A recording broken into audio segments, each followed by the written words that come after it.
Hey everyone, and welcome back to the channel.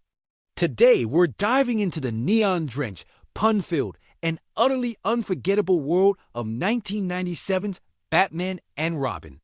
Now, this film has a reputation, and let's be honest, it's not always the best one. But behind the infamous Bat credit card and icy puns, there is a fascinating story of a movie that tried to do everything at once and became a legendary piece of comic book movie history. So grab your rubber lip cowl and let's get into it. First, let's talk about the cast. George Clooney stepped into the Batsuit, taking over from Val Kilmer. It's wild to think that one of Hollywood's biggest stars was once the Dark Knight, and he's been famously self-deprecating about his performance ever since. He often jokes that he thought he killed the Batman franchise. He was joined by Chris O'Donnell as Robin and Alicia Silverstone as Batgirl. The star power didn't stop there.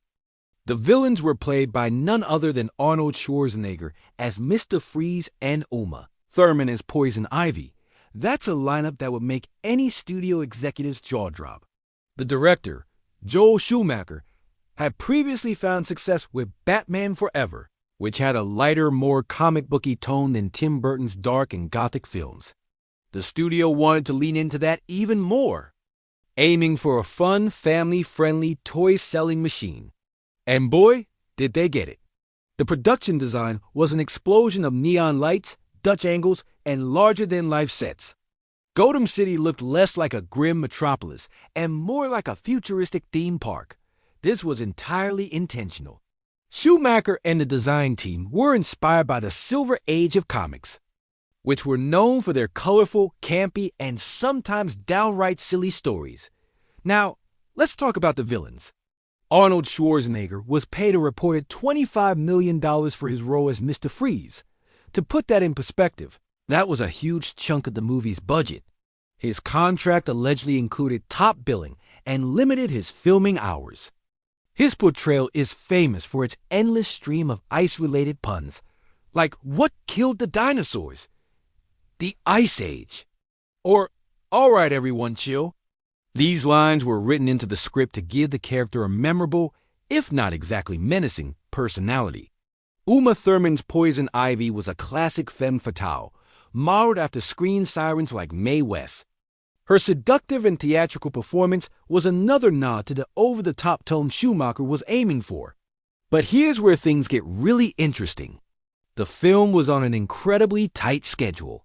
Warner Brothers had a release date locked in and a massive marketing and toy campaign ready to go. This put immense pressure on the production. The result was a movie that felt rushed, with a script that many felt was underdeveloped. The focus was on spectacle, one-liners, and creating moments that would look great on a lunchbox.